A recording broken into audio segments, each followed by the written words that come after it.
presentation for Ohio Archaeology Month. My name is Lynn Newell, and I'm in charge of special projects here at the Athens County Historical Society and Museum, and we welcome you. Archaeology Month is an important event in any state, and many states celebrate Archaeology Month, and they get to choose which month they do that in. And in Ohio, it's in October. And here at the Athens County Historical Society and Museum, we have a tradition, this is our second year, so it's a tradition, of having speakers that come, we hope, right after work for people to be able to come and hear. And they talk about all aspects of archaeology that are relevant to this area of Ohio. And we've had a wonderful set of speakers this year, so if you're interested in archaeology, make sure that you're a member, and we'll send you information about next year's Archaeology Month, because we'd love to see you here again next year. We are very, very honored tonight to have Brad Lepper talking with us. Brad is the curator of archaeology for the Ohio History Connection. You may know of it as the Ohio Historical Society, but they've changed their name recently. It's the Ohio History Connection. And Brad is the major archaeologist there. And he has a variety of interests, and one of them is the Newark Earthworks, and he's going to be telling us important information about the Earthworks. How many of you have been there and have seen the Earthworks in person? Oh, good. That's important, because he's going to be telling us a little bit about the future of the Earthworks and what kind of things are going to be happening there. So we are very pleased and very honored to be able to say that we have Dr. Brad Lepper here for us this evening. Brad?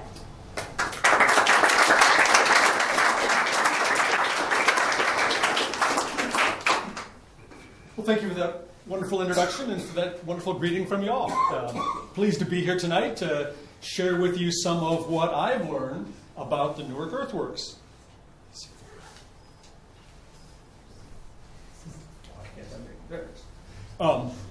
The Newark Earthworks are a spectacular site.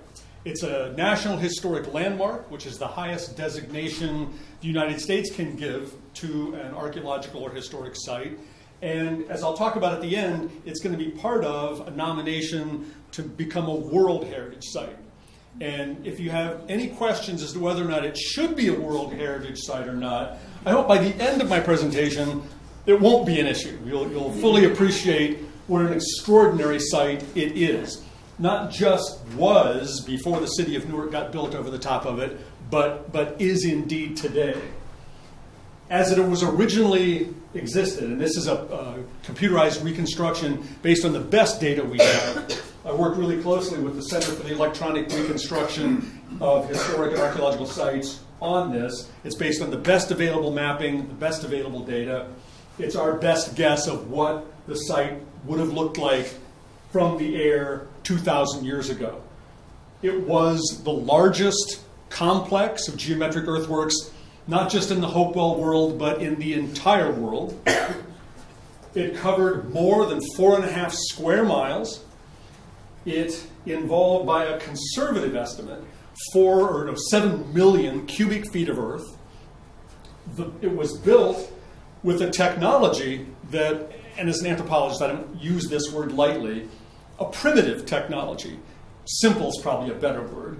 Pointed sticks, clamshell hose, and baskets. People would dig up the earth, fill up a basket, and carry it on their backs, one at a time. More than 7 million cubic feet of earth to construct this.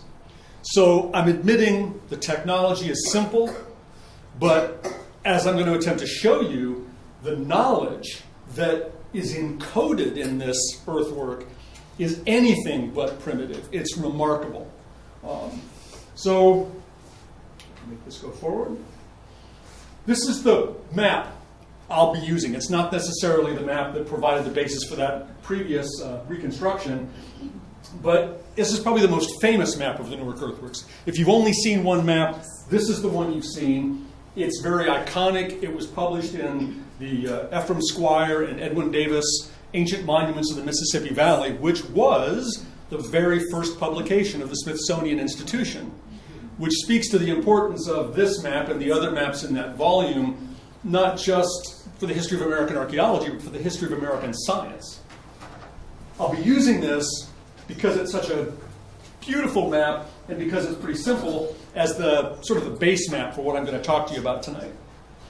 So this, in general, is what it would have looked like at around 1840 if you were hovering above it in a hot air balloon. There's some major mistakes, but it shows that already the site is being impacted by European Americans. This is the Ohio Canal. It blew off a corner of the square. It went through a burial mound. Later, the Central Ohio Railroad cuts through here, destroying more burial mounds. In fact, they used some of the burial mounds here for fill to make the railroad embankment.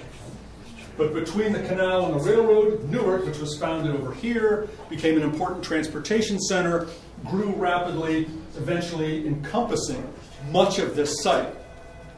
Squire and Davis, when they were writing about the Newark earthworks in 1848, said, "The ancient lines can now be traced only at intervals among gardens and outhouses."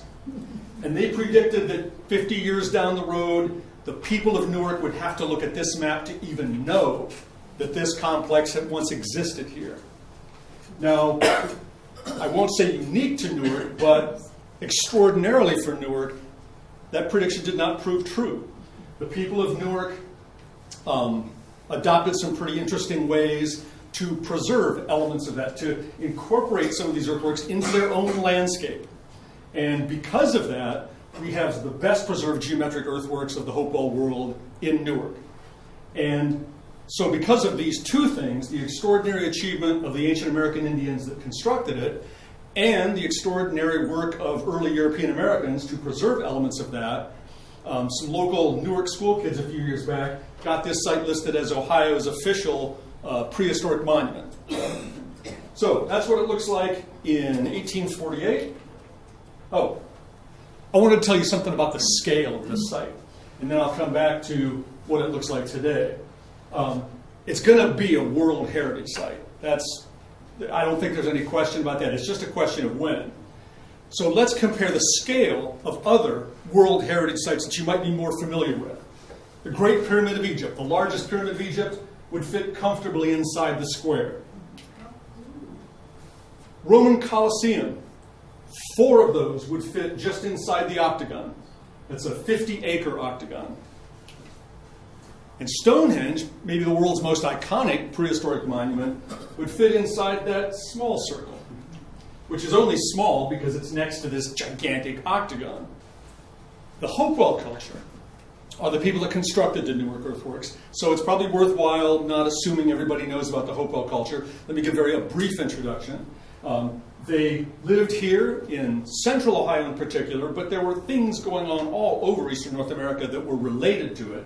But between about 100 BC and AD 400, and I think as our chronology gets increasingly refined, I think that's going to shrink. I think it's going to be more like 1 AD to AD 300.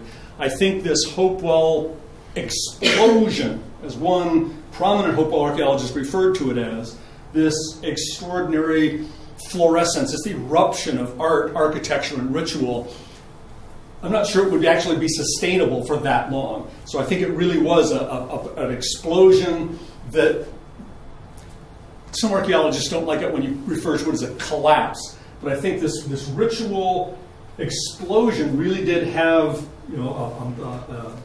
a peak, and then it rapidly dropped off. And it's not that the civilization collapsed. The civilization changed in important ways, which I haven't planned to talk about, but we can talk about that in the questions and answers if you like. But really, this period was a unique period that witnessed this profusion of monumental architecture, some extraordinary art, that one component of it is that it was crafted from raw materials that were brought from the ends of their world, literally. Shells from the Gulf of Mexico, the copper from the upper Great Lakes, mica from the Carolinas, and this gigantic obsidian biface, a spear point effigy, I suppose, because it couldn't have possibly been used as a spear point. I mean, that literally is that big. It's as big as a dinner plate. And it's made out of obsidian, a black volcanic glass, and every obsidian has its own chemical fingerprint. And when this was first excavated, everybody thought Mexico. This is going to show that the mounds are connected to Mexico. But in fact, it comes from obsidian cliffs in Yellowstone Park. At least the vast majority of Hopewell obsidian comes from that source. So, in spite of the fact that these people didn't live in big cities, it wasn't an urban civilization, there was no sophisticated hierarchy of leadership, of kings, nobles, commoners, slaves, nothing like that.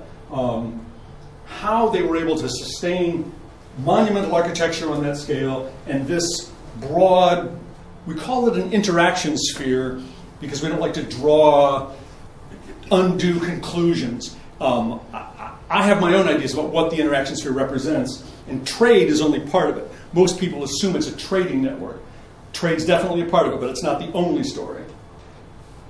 So yeah, the people did not live at these earthwork centers. They lived in small little villages, and archaeologists don't even like to call them villages because they were so small. We call them hamlets. You could almost refer to them as homesteads where extended families would live, and they would garden, but they weren't agriculturalists in the same way that the Mississippian people, the Fort Ancient culture, would become. When you study the chemistry of their bones, they're hunters and gatherers primarily, and fishers.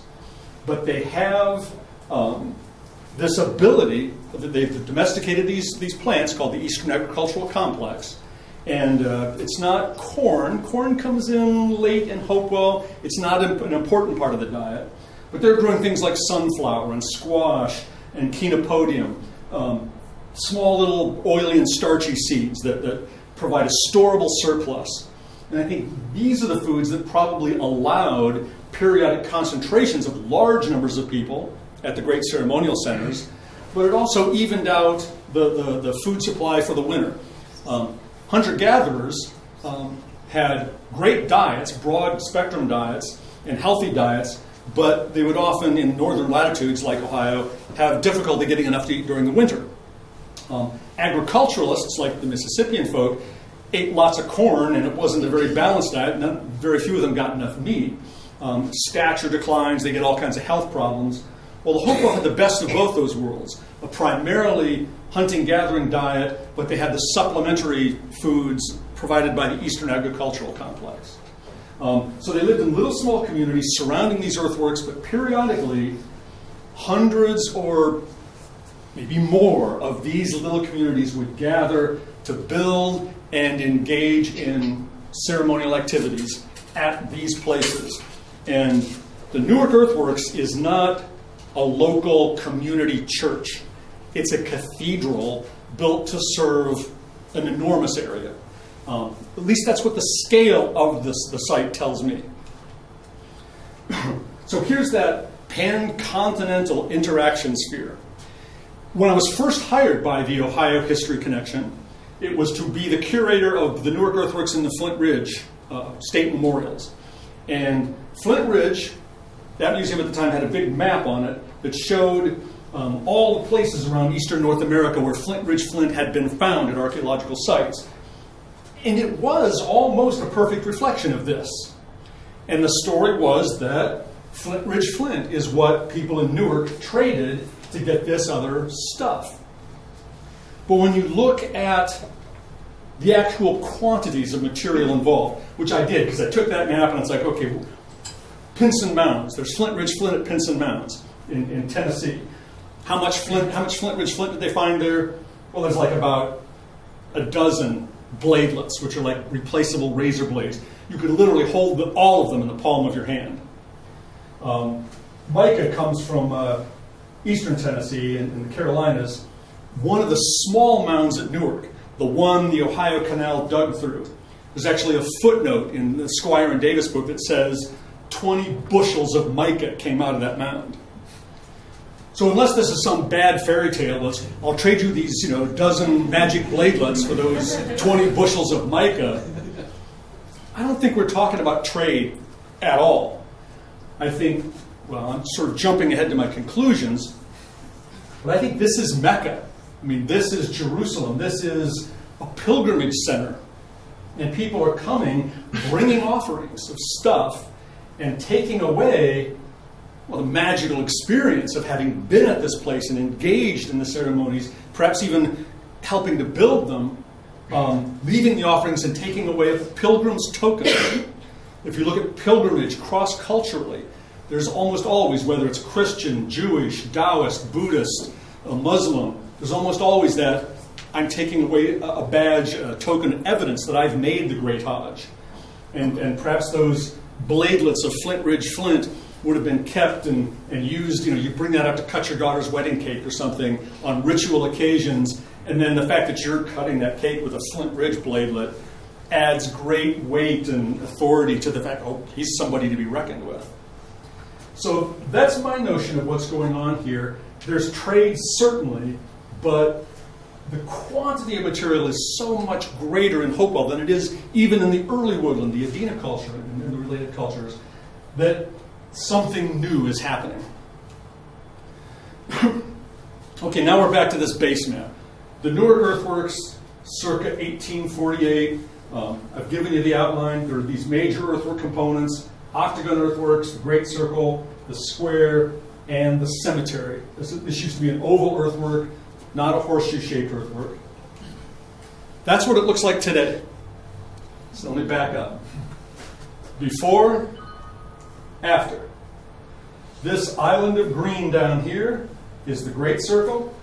And the island of green up here, that looks kind of like a golf course, doesn't it? Well, it's because it is a golf course. That's the circle and the octagon. I'll come back to that part of the story later. So these two major elements are preserved. The burial mounds, well, that became an area of heavy industry, warehouses, the railroad, the rolling mill, all kinds of things were there. It was probably the first major component of the Newark Earthworks to disappear. And the square came shortly after that. Newark came spreading across in that sort of fashion. But the great circle was preserved, and I'll tell you why later, and the circle and octagon was preserved. Now, using that same base map, let me talk about the extraordinarily sophisticated knowledge that's incorporated, that's embedded in this earthwork. And the Hopewell, of course, left us no written language. We have no book of their geometrical knowledge. And so for a long time, people assumed they just built these circles and squares, but they didn't know any geometry, really. Well, let's wait and see.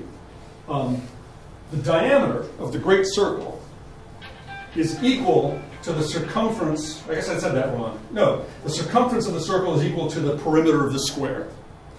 Now, I understand that's a relatively simple geometrical conundrum called rectifying the circumference. It's pretty easy to do, but it does suggest that when this was built, there was an intentional geometrical relationship between these places that was established by that geometrical connection. Squaring the circle, the area of that square is equal to the area of that circle. When my sons studied geometry, they told me squaring the circle was a geometrical conundrum that was impossible because pi was an irrational number or something like that. Anyway, so technically it's impossible, but the Hopewell, I think, we're playing with the idea. We're coming very close to doing it. I mean, this is a very close approximation to a square and a circle having the same area. And we're still not done.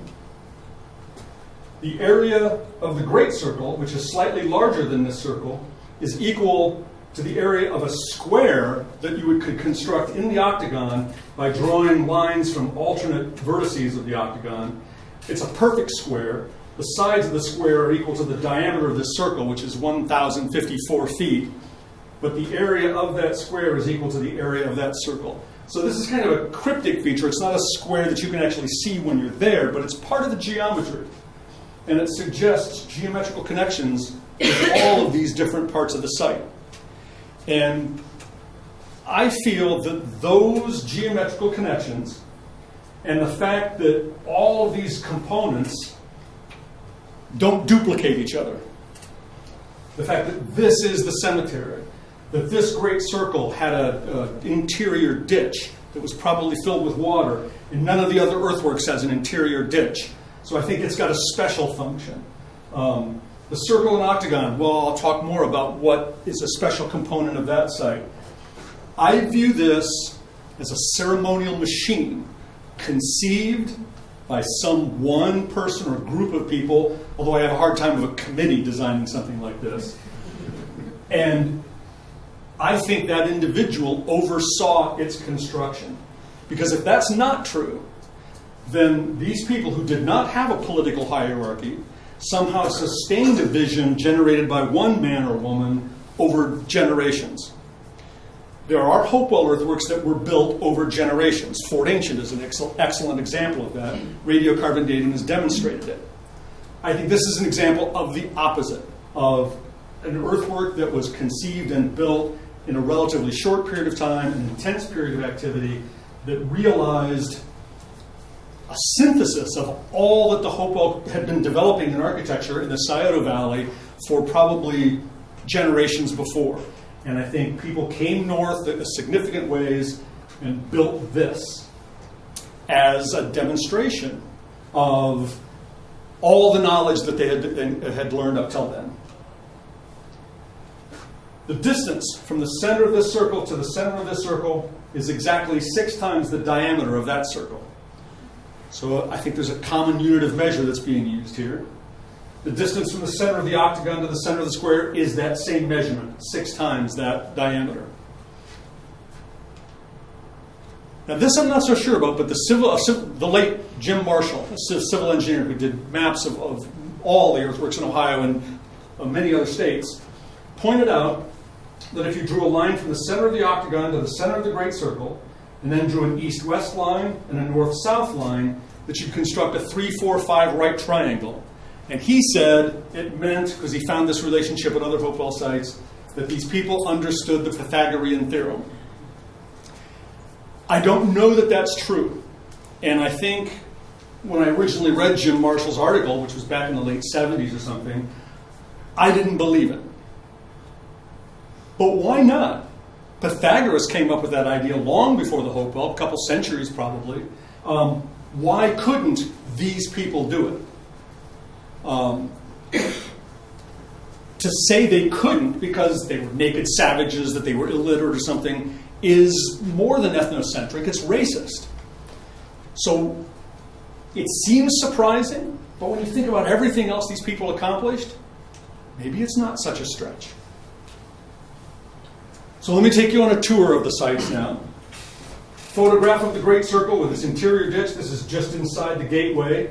You're walking in the gateway, looking off to the left. This is another view from the Surhaus reconstruction, highlighting the interior ditch. Now that's a unique feature of the Great Circle.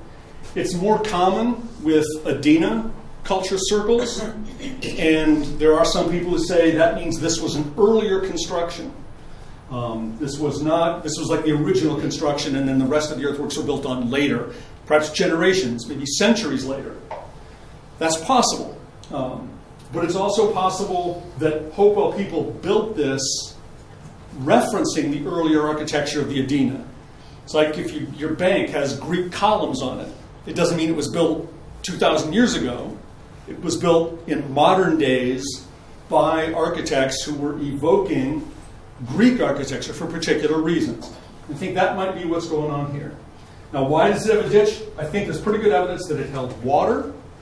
There are some Native American beliefs that the spirits of the dead can't cross bodies of water. So this may have been a place where human deceased persons were being processed for burial, and it was necessary for the duration of those ceremonies that the spirits be contained in that area. That's just speculation, although it does involve actual American Indian beliefs. Well, this is a great old illustration showing this Fort Apache or something at the Great Circle. It's been called the Old Fort for years. I still find the occasional person from Newark that will refer to it as the Old Fort because it's got the high wall and it's got the ditch or moat, if it held water. Of course, if it was a moat, what's wrong with the picture?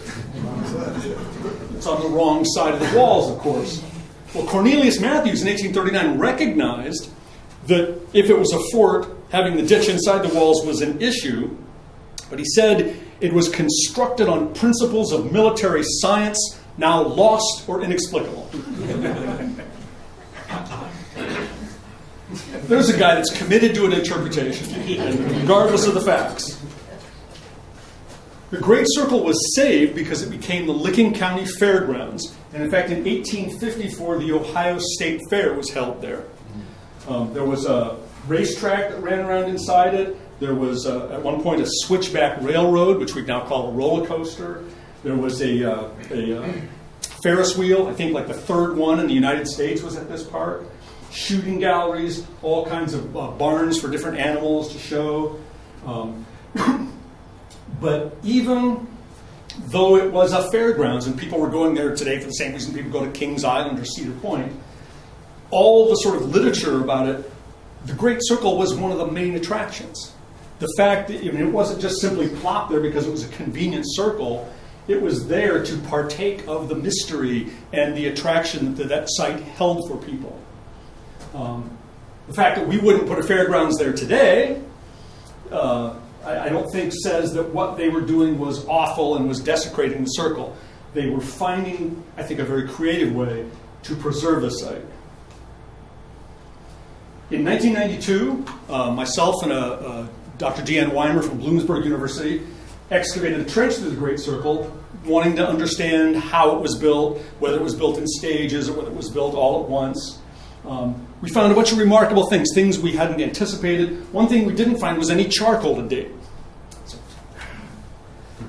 We did find, when we got to the bottom of this, something that's highly unusual in Hopewell Earthworks that also might suggest it's made in a different time, but I don't believe it. In almost all cases, the Hopewell stripped off the A horizon, the topsoil, and they built their earthworks on the firm foundation established by the subsoil. Here they built the earthwork right on top of the ground surface. So as we uncovered it, we were uncovering the ground surface that the Hopewell people themselves walked on.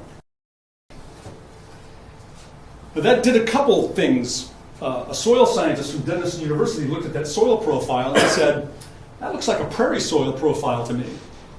And we took samples from that and had pollen and phytoliths looked at, and it confirmed that it was indeed a prairie at the time the earthworks were built. Well, ecologically, it shouldn't have been a prairie. It should have been an oak hickory forest. In fact, I had a bet with Deanne Weimer. Deanne Weimer's a paleoethnobotanist, and we were co-directing it, and she was convinced it was what was going to be an oak hickory forest.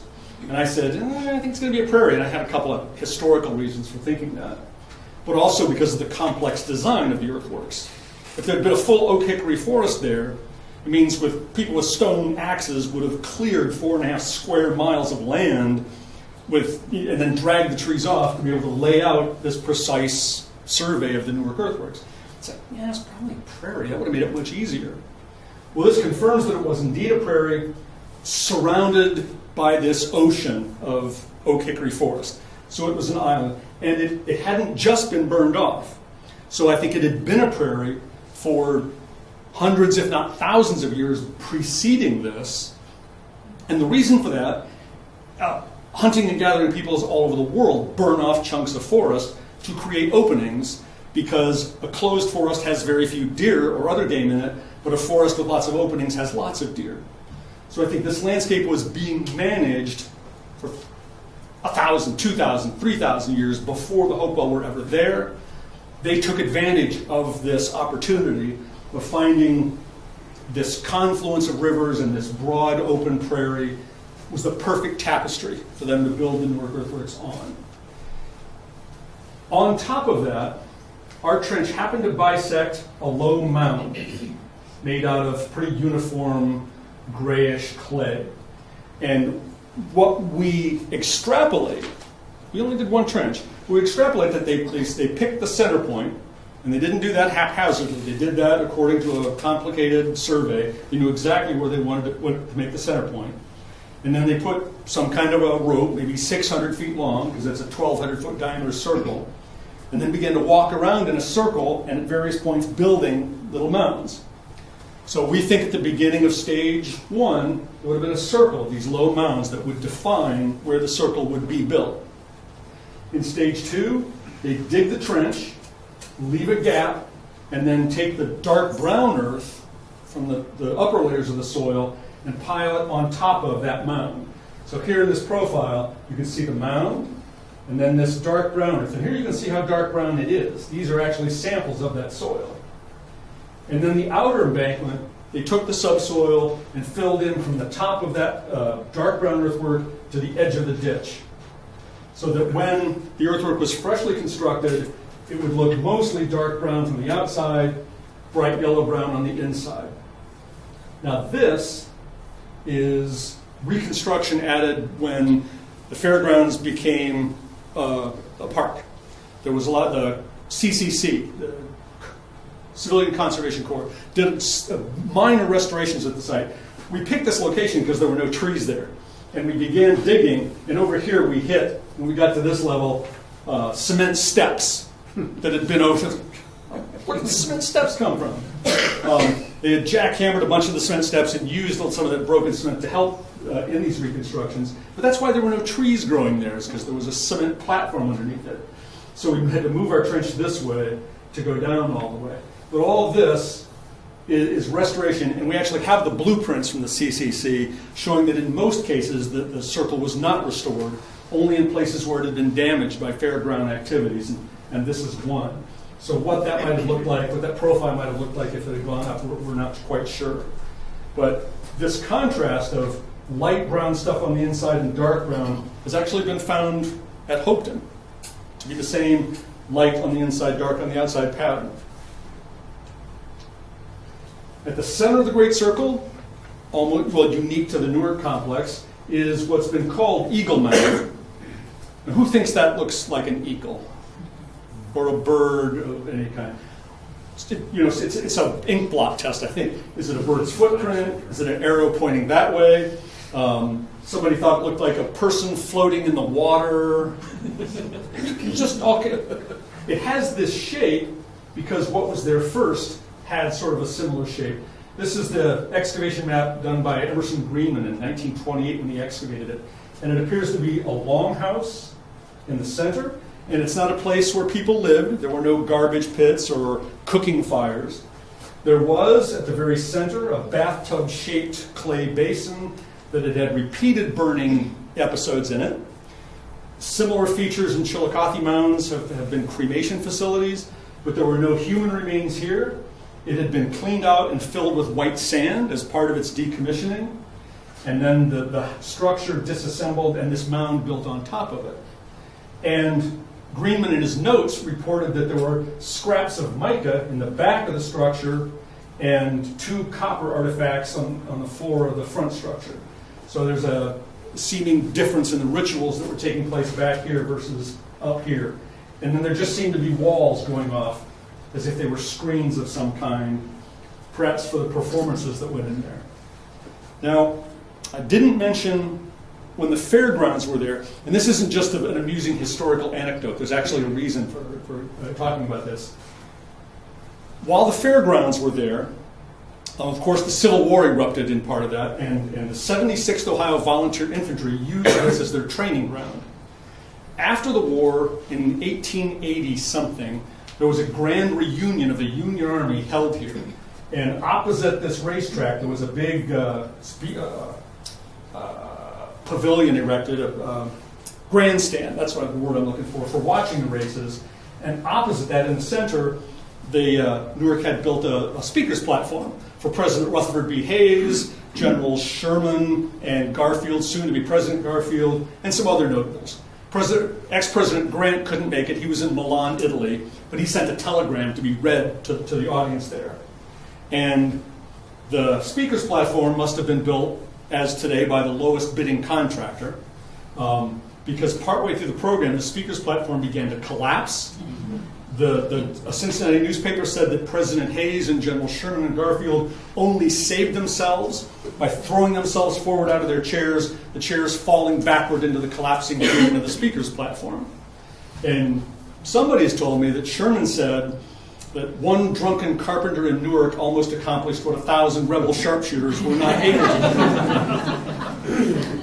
But now the teachable moment that comes out of that same Cincinnati newspaper article said 20 to 30,000 people had gathered inside the Great Circle to hear those orations. I don't know that 20 or 30,000 Hopewell people ever gathered in that Great Circle to hear some prayer or oration of Hopewell people, but that's the scale of the architecture. That's how many people you could put in there to engage in some kind of ceremonial activity, which I find remarkable and instructive. The Octagon Earthworks, a 50-acre octagon of circle that's only slightly smaller than the Great Circle, but much closer to a perfect circle. It was preserved. The Great Circle had been preserved by the fairgrounds. The northern third of the site was being plowed down, I think of the potato fields or something, and the community wanted to try to save this too. So they said, how can we save it? There were all kinds of newspaper articles where they're trying to find a solution. There is no National Park Service at this time. And someone finally gets the idea that let's put a tax levy out there to raise money to buy it, and then we'll give it to the state, and they can use it as a campground for the National Guard. And the economic carrot there is that every summer, the National Guard comes here and spends money in the local communities. Well, it passed, that tax levy passed by more than 90% in Newark and more than 80% in the surrounding communities. And personally, I don't know of another community that agreed to tax itself to preserve a site. And make no mistake, in spite of the economic gain they had there, they could have done that anywhere. They were doing it here intentionally to try to find a way to preserve the site. And it succeeded. They bought the site. They gave it to the state. The state did, in fact, use it as Camp McKinley for a very short period of time, less than 20 years. And then the National Guard were cramped because the community was growing around them. They couldn't fire off their cannons. They move up to Camp Perry on Lake Erie. And then Newark is stuck with, well, what do we do with it now? And that's when Mountain Builders Country Club stepped forward and said, well, we'll make it a golf course, but keep it open to the public, preserve it, maintain it, at no cost to the community. They began leasing it from the Newark Board of Trade in 1910. Around 1930, the Newark Board of Trade went defunct in the Great Depression, and when the local courts were dispersing the assets, the Ohio History Connection already had the Great Circle, so they gave the Circle and Octagon to us. They deeded it over to us. We've owned it, we've been owning it and managing it ever since, and have maintained the relationship with the country club as a community partnership. This is an illustration from Squire and Davis's discussion of the Newark Earthworks, and they describe, just let me back up one. There's a feature here on the opposite side of the circle from the octagon. I know circles don't have sides, but you get my meaning, over there.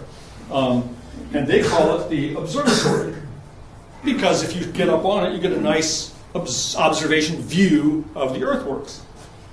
As it turns out, it's a very appropriate name. Two guys from Earlham College in Indiana, Ray Hively, physicist and astronomer, and Bob Horn, a philosopher, determined that if you stand on the observatory, sight through the connecting walls that connect the circle with the octagon and the far gateway, the point at which you're looking is where the moon rises at its northernmost point on the horizon. If you stand in that gateway and sight right along that wall, you're looking at where the moon rises at its southernmost point. And that all happens in 1 month at one end of an 18.6-year-long cycle. 9 years through that, the moon is rising in its monthly cycle at a northern minimum and a southern minimum point. And it took me years to figure out how that worked. And I can explain it maybe later if there are questions. But all you really need to know is that there are 4 points on the eastern horizon and 4 corresponding points on the western horizon that define this cycle, and alignments to all 8 of those are built into this circle and octagon. Here's, in fact, in 2006, the moon rising in direct alignment. So the last time this happened And for a couple of months on either side of that, it rises so close to it that you can still experience it. I can't tell you how amazing it is to be a student of the Hopewell culture, to stand in the Newark Circle and Octagon, which has been preserved, and to watch the moon rise along its axis, just as those people did 2,000 years ago. The hair on the back of my neck stood up. It's a cosmic alarm clock that was set, wound up 2,000 years ago, and it still works. You can go there and experience something of what the people that built it experienced. And that's extraordinary. I mean, it must be what the English archaeologists at Stonehenge experience when they go and watch the summer solstice sunrise or whatever. And there's a time-lapse photograph showing the arc of the moon as it rises. So here's Bob and Ray and all those different alignments and how they're built into the architecture. The northernmost rise, the southernmost rise, the northern minimum rise, the southern minimum rise, and of course the sets. And the Hopewell people built one other circle and octagon. It's 60 miles away in Chillicothe, High Bank Works. The circle is identical in size, 1,054 feet in diameter, and it's nearly a perfect circle. The axis orientation does not point at the northernmost rise of the moon. It points at exactly 90 degrees to this, and doesn't point at any particular astronomical phenomenon. But all 8 of the moon rise and sets are built into that circle and octagon too. I think in that one, well, I know in fact the northernmost rise of the moon corresponds to the axis of the octagon. But the octagon is a lot smaller. But Hively and Horn say because of the difference in latitude, if you took the Newark circle and octagon and put it in Chillicothe, it wouldn't work. So one of the sizes, whichever one was built first, when they moved it either north or to the south, they had to adjust the scale, the design, to accommodate the change in latitude. And I already mentioned to you that the distance between the center of those circles is exactly 6 times that, but that alignment also aligns with the maximum southern rise, and this, also 6 times the diameter of that circle, lines up to the minimum southern rise. So that astronomy isn't just limited to this site, it actually ties the elements of the site together, which goes back into my argument that this couldn't be slapped together over generations or centuries. This was built to a design, and either multiple generations committed themselves to completing it, which I doubt because there would have been no social mechanisms to do that in the Hopewell culture, or, and even though this seems like a ludicrous, outrageous hypothesis, if the others aren't true, this one must be, that it was designed and built within the lifetime of the person who designed it, or persons. Now this is just crazy.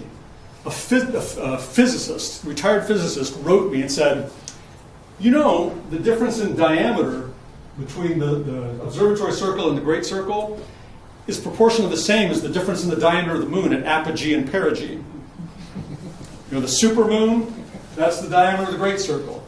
And then when the moon is the farthest away, it appears to have the diameter of this circle. Now, is that a coincidence? Maybe. But can we say, no, they couldn't have done that? No, we can't say that. We shouldn't say that. We should be open to the possibility that this is another layer of complexity built into that site. Vine Deloria, a Native American activist, he's written a lot of things that I don't agree with, but in this essay he was talking about Native American architecture. I think he's Lakota, was Lakota, he's passed away. He says, whenever possible, the larger cosmos was represented and reproduced to provide a context in which ceremonies could occur. Thus, people did not feel alone. They participated in cosmic rhythms. I felt a little of that when I stood in the octagon and watched the moon rise along that axis. I can just imagine how 1,000 or 10,000 or 20,000 people standing in there with drums and rattles would have felt when that moon popped up over the horizon in perfect alignment with the axis of that site. And I don't for a minute think these were built as astronomical observatories. I think aligning the architecture with those alignments just made that architecture more sacred. It was like designing a gear that would just fit into the celestial gears of the heavens to make it part of those rhythms and to make the experience of being there more sacred. So it's not an astronomical observatory, it's a aligned to the cosmos ceremonial machine. Now this gets back, trying to find Native American oral traditions that can inform us about the earthworks is a frustrating and probably fruitless endeavor. I've just recently published an article in the Journal of Ohio Archaeology where I've looked for years and really can't find anything that makes sense. Most times when early Europeans from the earliest on up asked local Native Americans questions about the mounds, the Native Americans would say, we don't know, they were here when we got here. But the Creeks in the southeast have a tradition. Creek oral history repeatedly mentions that the Creeks traditionally went north to special mounds for pilgrimages in spring and autumn. Doesn't say how far north, doesn't say they went all the way to Newark, but that Hopewell interaction sphere certainly encompassed the southeastern United States. So could this be a reference to what I've talked about, this being Mecca, Jerusalem? Maybe, but it's so vague, it's not conclusive at all. This is some DNA research that Lisa Mills, an Ohio State University graduate student, did, and I created this map based on her data. She got DNA from the teeth of several people from the Hopewell Mound Group in Chillicothe, and then looked at databases of contemporary Native American DNA. And these are all the connections she found, specific bits of DNA that matched up. And we were all hoping when she took those samples that it would show us, oh, the Hopewell are most closely related to the Shawnee, or to the Miami, or the Ojibwa, or somebody. And then when we saw this, first of all, I threw up my hands like, oh, this doesn't make sense at all. I mean, this doesn't tell us anything. Well, maybe it does. I mean, on the one hand, after 2,000 years, this could just be the result of intermarriage between villages over time, and it might lead to a pattern like that. But the fact that it pretty much duplicates in some detail the Hopewell interaction sphere suggests to me that these aren't just commodities moving along a trade network, but these are people. People coming to Newark, to Chillicothe, participating in rituals, leaving offerings, maybe going home with a husband or wife. Or maybe it's deciding to stay here and raise your family and be a part of what's happening in this area. And that maybe that explains this particular distribution of DNA. Well, it concludes mostly what I want to say about Newark, but I want to conclude sort of more broadly about how Newark fits in to the Hopewell Ceremonial Earthworks nomination, which is already on the United States tentative list. That's the short list that the United States develops of sites from which they will pick to nominate to UNESCO for World Heritage inscription. This is a list of them, you can't read them. Poverty Point was plucked off that list and it just became a World Heritage site, justifiably so. So we think we may not be next, but we're hoping we're pretty high on the list. We've been working very closely with folks from UNESCO and folks from ICOMOS, and I can't remember what ICOMOS stands for, but they have a scientific advisory board for UNESCO. ICOMOS sends the people out to evaluate your site to see whether or not it's going to be a World Heritage site or not. I think we knocked their socks off and we took them on a tour of the Hopewell sites, especially Newark and Myers. They identified issues, such as the fact that there's a golf course on the Octagon Earthworks. At Hopewell Mound Group, there's a giant army of electrical poles marching across at those giant towers. They weren't too thrilled about that. But we think we can work through these issues and move forward and have these sites recognized as World Heritage sites. These are the sites that together encompass the Hopewell Ceremonial Earthworks. And the other neat thing about this map is it shows you, this is like the Hopewell heartland, and then, gee, look at Newark up here. It's so separated, it's strange.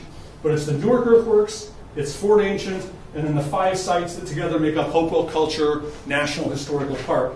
which of course are Mound City, the Hopewell Mound Group, Hopeton Earthworks, High Bank Works, and Sipe Earthworks. So we're going to get both the Newark Circle and Octagon and High Bank Works in this nomination. But that separation, I think, is interesting because when I first started working at the Newark Earthworks, nobody was talking about Newark. I mean, it was recognized and it was used as illustrations of this weird elephant up north. But this was the Hopewell core. This was the Hopewell heartland. This is where the action is. And I think the reason for that is this. I think there's multiple reasons. One reason is the burial mounds, which down here have given us so much of what we think of as the Hopewell culture. Those at Newark weren't excavated by archaeologists. They were excavated by employees of the railroad and the canal. And there are really no artifacts, with one exception, preserved from those sites. Wish I'd brought the picture of what's called the Ray figurine. I don't much like that name. I call it the Shaman of Newark. If you've never seen it, look it up. It's a stone sculpture of a person, can't tell if it's a man or a woman, wearing bear regalia, bear head on their head, bear claws on their hands, and a human head in his lap. Now, I bring this up because with all that you've learned about Newark now, it's really interesting that this is like the defining artifact of Newark. I was involved in consultation with a Native American woman. She was Quapaw. And she was there representing the Shawnee tribes. And we were doing NAGPRA consultation. That's the Native American Graves Protection and Repatriation Act. And as part of that, she was talking about the last museum she visited and was showing me some images on her computer of buffalo robes that were going to be repatriated to the Quapaw. And one of them is a big buffalo robe with the sun and the moon and other things painted on it. And she pointed to the moon, which had a figure on it that I couldn't quite clear, and she showed me a close-up. And she said, in Quapaw tradition, the moon is a man holding a human head. And I went, I have something to show you. So I show her this sculpture, or at least a cast of it. The original is, of course, on display. And the idea that that might not be a Hopewell shaman, but that it might actually be a representation of the moon, I find fascinating. And it has the equivalent, or it has the equal excitement of being a hypothesis drawn from one of the people who has some relationship to what was going on here 2,000 years ago. How to test a hypothesis like that, I have no idea. But it's kind of a neat thought. So these are the sites that comprise the Hopewell Ceremonial Earthworks. We're moving forward with the nomination process, in spite of the fact that we haven't been given the nod to go forward yet. I'm working with the archaeologist Brett Ruby at Hopewell Culture National Historical Park to write some of the basic content, the comparative analysis that demonstrates why these sites are different from any other site in the world, including Cahokia Mounds and Poverty Point, which are already on the World Heritage List. And I think you can see now why it's like unique. We're also doing fundraising because we've talked to other groups that have successfully gone through this process and how expensive it is to do the consultations, to produce this document, which is kind of like a book that's your nomination document. So we're involved in that. We're also involved in lobbying because, gee, imagine this, it's a political process too. So you've got to get all the local governments, the state government aligned and thinking that this is a good thing to do. And of course there we have to talk about what a huge impact it will have on the economy to have World Heritage sites in the state. And in fact, if you include the Hopewell Ceremonial Earthworks, Serpent Mound, which is separately on the tentative list, and a group of sites, Dayton aviation sites that relate to the Wright brothers, if all those go forward, Ohio will have far more World Heritage sites than any other state in the Union. So this will be a tourist mecca. And once again, pilgrims will be coming from all over to see these amazing sites. And won't that be kind of an interesting coming full circle to what I think these sites were used for 2,000 years ago? Well, that's the end of my formal presentation. I'd be happy to entertain questions. Oh, let me go one more time to that. Yes, sir. Being a prairie, do you think that they left the grasses in a natural state, and also the mounds themselves, were they also prairie grass? Yes, my thought, and this is speculation, is that the prairie grass would have been allowed to continue. There'd probably be caretakers of some capacity there, and a couple of weeks before a big ceremony, they'd burn off the prairie, so that by the time people came, it probably wouldn't have looked that much different from what it looks like today, almost a lawn. But that would have refreshed the prairie to keep it a prairie for the purposes of keeping the game population up, and it would have made it, easy to watch the moon rises from those sites. So yes, I think so, but I don't have anything other than sort of what seems like common sense to me to support that. Yes, sir. I noticed a pond structure in the back, and it Yeah. was on the original Yes. Squire Davis's map. Is that the pit where maybe the earth came from for the mound building? That is exactly what I thought when I started my work there, but then later I discovered the James and Charles Salisbury manuscript, which was written in 1862. They were actually present when ditches were being dug to drain it and found peat and marl at the bottom.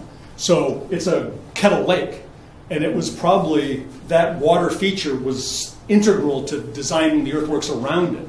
I'm sort of reminded of Mesoamerican sites around cenotes and things, and wonder, the part that sort of water played in the architecture and the ceremonies that took place there. Yes. Have there been is there enough space there surrounding those earthworks to do like geomagnetic testing like Jared Burke did at Hopeton to find where people might have aggregated? You mean in the surrounding areas, not There's just enough space around there, because if you're having 1,000 or 2,000 people coming, they're going to leave some kind of footprint. And the short answer is no. I mean, because I showed you that photograph of it's all developed all around it. Jared is, in fact, working at all the sites to do geomagnetic inside the enclosures, hoping he'll find things like he found at Fort Ancient. But unfortunately, the history of these sites is much more cluttered, all the historic buildings in the Great Circle. But that's just another layer of archaeology, and so we're getting better information about where those structures were located. But just on analogy with Fort Ancient, where there's structures all around it, I mean, that's why this painting shows that. By analogy with Fort Ancient, we think the same thing must have been happening here. Yes, sir. Could you speak a little bit about its relationship to the other, the Chillicothe area, the mounds in the Great Road or something? Sure. I mean, the parallel walls that go off here based on the Squire and Davis map, probably won't be too hard to get back to that. I don't have the Salisbury map, of course, which changed already. Oh, there we go.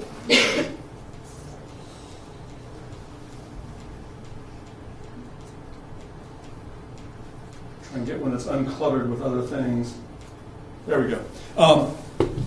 The Squire and Davis map, actually, the notion of the Great Hopewell Road, of parallel walls that went for a long distance, begins with Caleb Atwater in 1820. He suggests that these walls at Newark might go as much as 30 miles and connect this place with another place down on the Hocking River. In spite of the fact Squire and Davis acknowledged Atwater as one of the early contributors to this field, they never mentioned his claim that those walls might go that far. There's just this cryptic notation here that says parallels 2.5 miles long, and it just shows them sort of squiggling due south, which is not correct. In 1930s aerial photographs, you can clearly see that these, once they cross Main Street, are on a perfectly straight line going off in that direction. But all of us assumed that Atwater must have been so far out that Squire and Davis didn't even want to criticize him, but clearly the walls didn't go 30 miles or 60 miles or anything.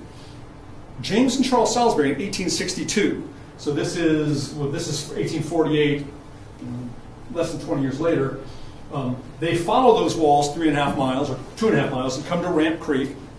Cross Ramp Creek, said the walls continued.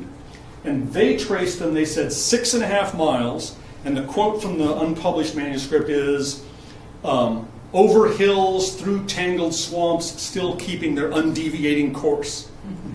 And they said they were still going after 6.5 miles, but they weren't that interested anymore. They were going back home. So it's tearing my hair out now. But when I read that, I had just come back from the University of New Mexico, where I'd done my undergraduate work, and had been in Chaco Canyon, where these roads go off in great distances. And if the road comes to a cliff, they cut handholds in the cliff or stairs in the cliff to keep the road going straight.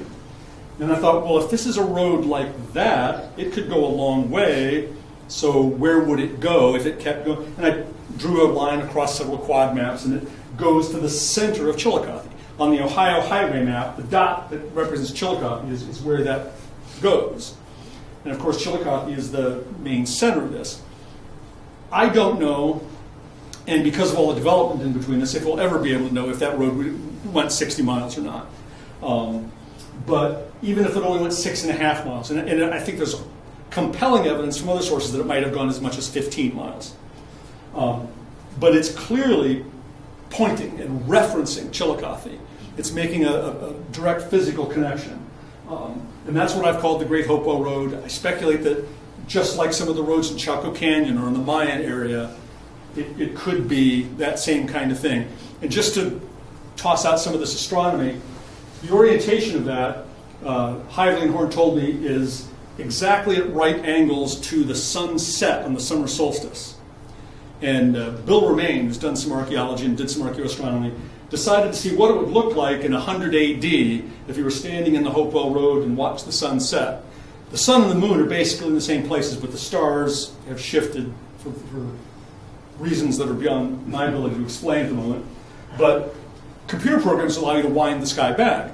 And in 100 AD, if you were standing in the Hopewell Road and the sun set, the Milky Way would be in perfect alignment with the road. So it looked like the road continued up into the sky.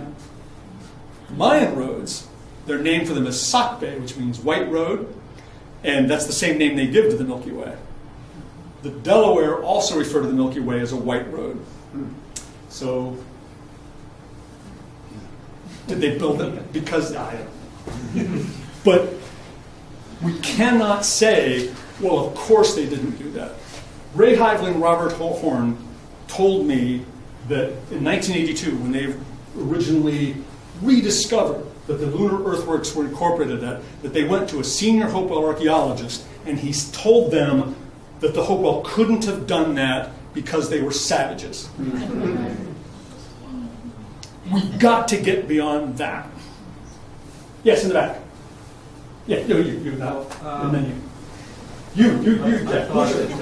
Yeah, I was reading somewhere that some people think that the Newark earthworks are really more complicated than the alignments that are used for the sun at Stonehenge, and then that really it's more sophisticated because it takes a lot more mathematical alignments to get to, because this moon is so complex, all the cycles.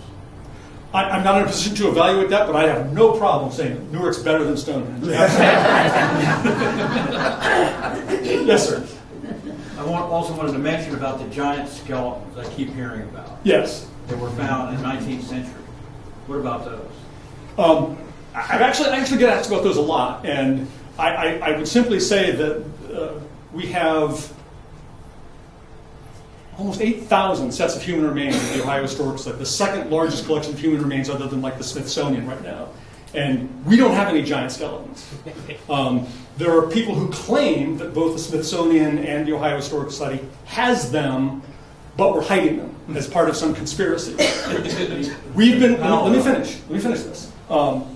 If I had a giant skeleton in my collection, we've been losing funding for like the last 20 years. I don't think I've had a raise in more than a decade, more than like a tiny percent. If we had a giant skeleton that I could put on display, we would have people lined up for miles to come into that museum, paying good money for it. Why wouldn't we do that? What some people have told me is that we don't want to undermine Darwin's theory. So it's a bunch of scientists that are conspiring not to show these giant skeletons. But why would giant skeletons undermine Darwin's theory? There are giant elephants and pygmy elephants. If we had giant humans, I don't know, there are lots of accounts, but it seems like, especially in the 1800s, every newspaper account of a mound excavation said they were either giants or pygmies. I think it's very easy to overestimate the stature of a person from a skeleton. When the body decomposes, it kind of relaxes. even physicians at that time period, if they picked up a human femur of a fairly large individual, might not be able to accurately estimate the height of that person and would think, oh, this was a huge person, look at the size of that femur. But actually the femur would be perfectly compatible with a normal person. What do you want to say now? Oh, I just wanted to say that you should read some of the accounts, the newspaper articles, and the photographs. And I've not seen any photographs. well, look at Ancient Giants Who Ruled America, a new book that just came out. A lot of photographs, a lot of articles from newspapers, from pretty well-respected archaeologists of the time. Just mummies, even. The newspaper articles don't impress me because I've had reporters write stuff about my work, and it comes out unrecognizable.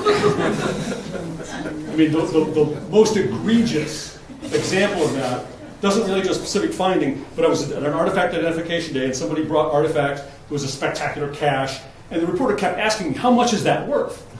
And I said, no, you don't understand. This is priceless. We don't put a monetary value on it for lots of reasons. For one thing, we don't want to encourage the buying and selling artifacts, and that would do that.